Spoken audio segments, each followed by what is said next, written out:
right, some big names reportedly coming off the board today. Joe Brady officially named the Bills' new head coach.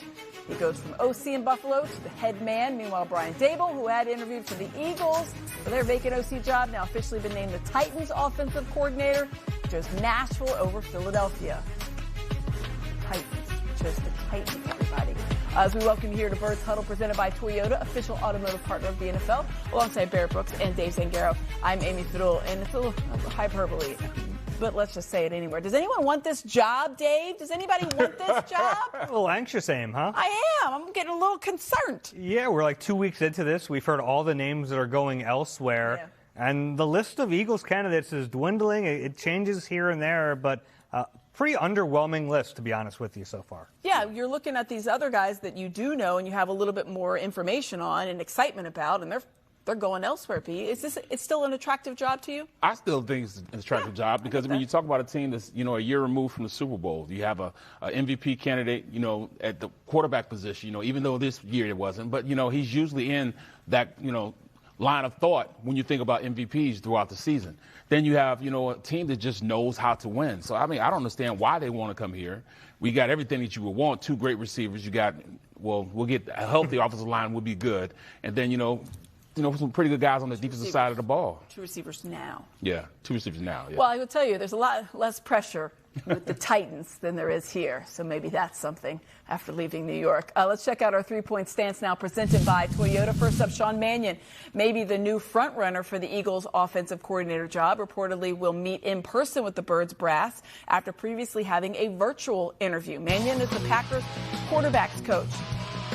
Been coaching for 2 years. Period. Prior to that, he was a backup NFL quarterback for 7 seasons. Dave, what do you make of Sean Mannion? It's a name that I expect he will start rising in the coaching ranks, but it's risky thinking about handing over the keys of the offense to a guy who's been coaching just 2 seasons for a lot of reasons. First is obviously, is he ready to be in the play caller role, which he has not done. The second part of this is if you hire a coach with that limited experience, I don't know if he's going to be able to come in here with new ideas, have them accepted, have major change happen. He might just be the new play caller for Nick Sirianni's offense. That's not good enough. We've seen now that that's not good enough. Right. So even though he might be a fine candidate, it gives me pause, and I think it would be a big risk. Yeah, maybe not right now, right here, but down the line, he's a guy that you could see in that role. Backup quarterbacks notoriously kind of fill this role, right? We've seen it before. What do you make of Sean Mannion? Just too young. There's not enough tread on his tires right now. I know we talk about retread, getting these offensive coordinators from other places, bring them in here. But, I at least need, more than a BMW bike.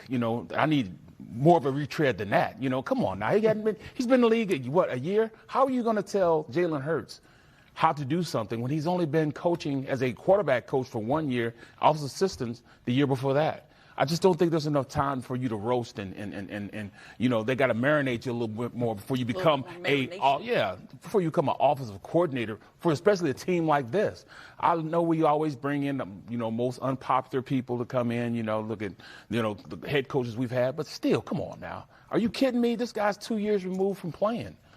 I just can't see it happening. He was back with the Vikings a number of years ago. Second stance, Eagles seem to be the B list of candidates. That's just our outside looking in. Just this week, they were rumored to interview Texans quarterback coach Gerard Johnson, former Dolphins OC Frank Smith, and now Sean Mannion. So, Dave, is this a case of Eagles getting turned down? Or is it like, listen, we're going to search for something, and we will know when we find it, and we will look everywhere for it? Yeah, I think they came out of the gates, and a candidate like Mike McDaniel is available, and I think you swing hard at that. That, to me, was the obvious choice. You can maybe even include a Brian Dable in there, someone who's been an OC for a really long time in this league.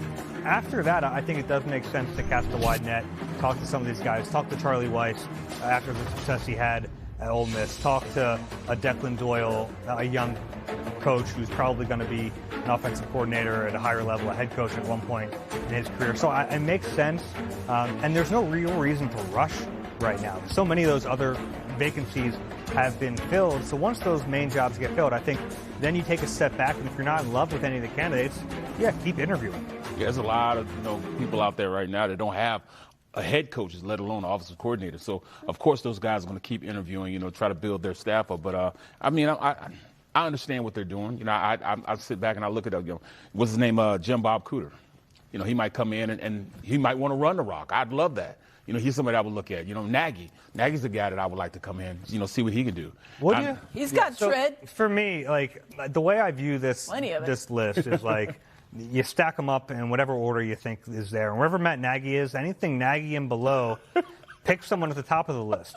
Even if the top of the list is like a younger guy, even if it's like a Sean Mannion, like the big swing to me is worth it there over the retread, because I don't think that's going to be good enough. Maybe it will be. Maybe I'm wrong about that. I agree with Maybe you. they have the pieces in place, and you just want to plug and play someone who's done it at this level. But I don't know. I'd rather take the risk of someone who hasn't done it versus the risk of someone who's done it and hasn't succeeded. Well, I trust Big Red, though, and that's the reason why I say Nagy. Big Red, he's right there calling plays with Big Red. Just let him go. We let him go because he had an opportunity to get a head coaching. But he didn't, gig. and he was happy. He's pretty happy to get Eric Bieniemy back in that chair. Yeah, he was. Sometimes Andy's happy to dish someone on. off. Yeah, and I understand that, like, publicly he's trying to get us Matt Nagy. If he thought Matt Nagy was that good, he'd still be there. Right. 17 offensive coordinator jobs that were. 17. That's ridiculous. Wow. That's a lot. It is a lot. Number 3, the Eagles deserve some benefit of the doubt. Since 2016, they've hired 9 head coaches or coordinators from outside the organization. Check out this list: Doug Peterson, Frank Reich, Jim Schwartz, Nick Sirianni, Shane Steichen, Jonathan Gannon, Kellen Moore, Vic Fangio. All absolute hits. We know that. Only Sean Desai from that outsiders list, external hire, didn't work out. Internally, it's been another story. So, a little bit of leeway because you see this track record, Barrett? It is a little leeway to me. I just think they've made great decisions on coaches. About Press Taylor for a second. Sorry. Oh, yeah. Well, Press Taylor, even now, he's looking pretty good. But we were talking about this name, Press Taylor. I'm going off on a tangent here. Press Taylor, think about this. If I were to tell you there's this coach in the league, passing game coordinator under Ben Johnson, one of the highest powered offenses in the league, a guy who once found a trick play in the Super Bowl, coached under Doug Peterson and Frank Reich, he'd go, sign me up for that guy. Where's he at? Come on, let's go. That's Press Taylor. Yeah, give us the name. We're like, you, no more thinking. But, that's what they do. They want to, have somebody that's inside their organization that fits who they are and what the Eagles way is, the gold standard. So, I see that they want that relationship to be one that, I think has a lot to do with, all right, we want you to do it this way and do it this way. And I think that's where they are right now. That could be a reason to get a younger guy, though, because you do have some really good leadership in place, and you can get a young guy to kind of bring a little bit of a freshness. If they're allowed to. Yeah, that's true. That's the concern there for me, is like, how much are you going to listen to one coordinator who comes in with fresh ideas?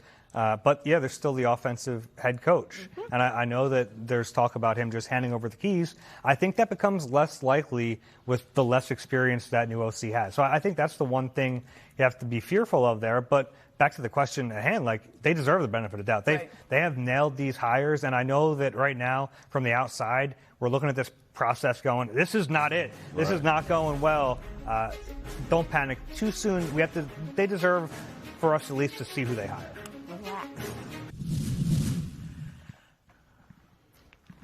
All right, let's settle in to the Birds Lounge, presented by Cure Auto Insurance. As we get comfortable on this set, we take a look back at last season and highlight some key Eagles. We're going to look at which players took a leap, which ones took a step back, and who we think could be poised for a big year in the next season in 2026. So let's start with our biggest leaps of last season. Dave, you're going with Jordan Davis. Good choice. He was excellent this year, Amy, and we all saw it. He wasn't just good.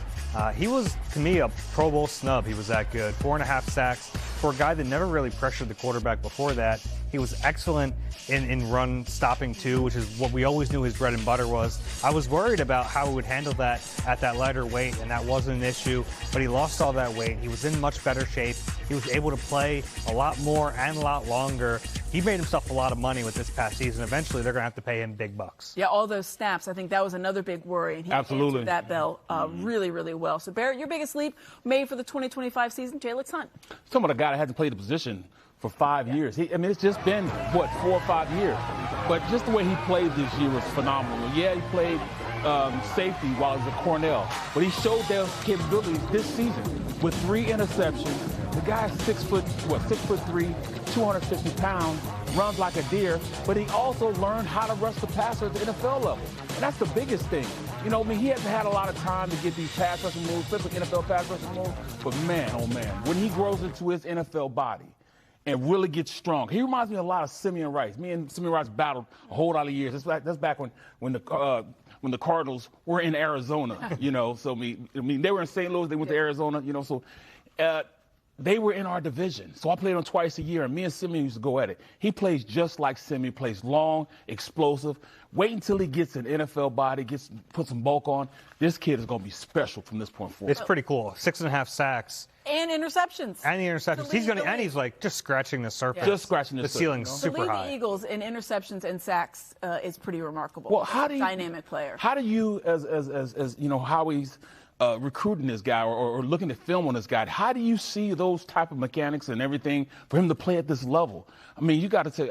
I take my hat off to Howard for finding really this guy. Impressive. And a hat off to him too, because he's so eager to learn how to pass rush at this level. It's one thing to just like rest on being athletic. He's so technically advanced, and he wants to keep learning all those things. You give him credit. That was a really 2 good highs from last season. We got to check in on the lows and disappointments from last year. Dave, Keely Ringo for you. Yeah, I mean, they wanted this guy to take control of that CB2 spot and win it, and he just wasn't close to it. Every time they tried to hand it to him, he failed. And it's a shame because from a physical makeup standpoint, he's 6'2", 205, runs a 4.4. Like, he has all of those qualities that you think would make him an excellent player, and he gets on the field and you just can't cover. And it's a shame because all year, like, they didn't want Adoree Jackson to be the second cornerback all season. They didn't want to have to go trade for Jacorian Bennett or trade for Jair Alexander. They wanted it to be Keely Ringo. Absolutely. They drafted him in the 4th round, but they really gave up a future 3 a few years ago to get him. They groomed him for this. They thought he was ready, and he just wasn't. Yeah, he just wasn't. Disappointment for you, Barrett, was an offensive lineman, Cam Jurgens. And he just happened to make it to the Pro Bowl this year. But, I was disappointed in the aspect that they allowed this guy to play with injuries like that. And he just didn't play up to the capability they needed him to play this year to be successful. And, I'm not faulting, them for doing that. But I'll say this. He's probably the main reason why we couldn't run a tush push later on in the season, just because his back couldn't handle it. He couldn't get that low. He couldn't stay that low. And for them to, to run it then, you just couldn't do it. I love Cam Jurgens. I love him as a player, but I need a healthy player. And he just wasn't healthy this year. And, I mean, he made it to the Pro Bowl. That's great for him. Yeah. But I just didn't see, the amount of times I saw guys cross his face, get into the backfield, and make plays on in the run game and in the passing game.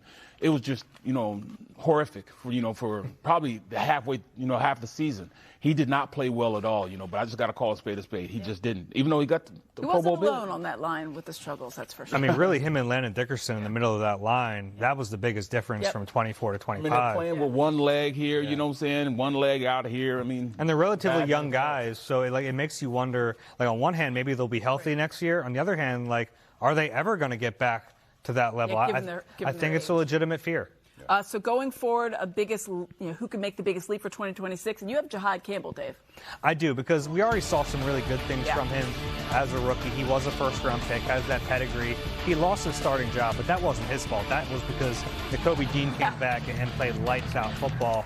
The one thing I think we can expect from Campbell is that he probably will be a starter next year. I don't know how the Eagles are going to try to keep Nakobe Dean out. I don't think it's in the cards, so they're probably going to go into next season with Zach Bond and Jahad Campbell. And eventually, Jahad Campbell's learning on the job. Linebacker can be a difficult position as a young player. There's a lot involved, especially in this defense at that spot. But, man, he's so athletic.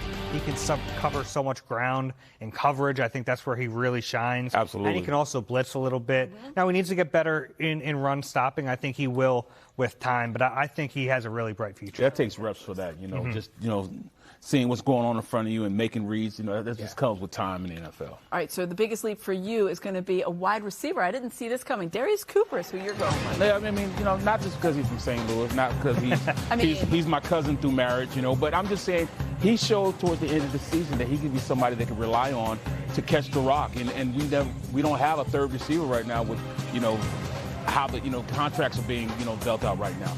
He can be a guy, even though they got him as a free agent, he can be a guy that can take that next step and be that third wide receiver for us.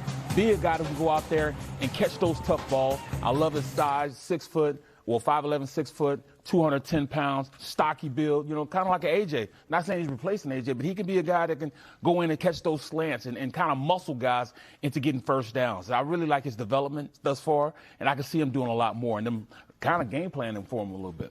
Be something to watch. He's also from St. Louis.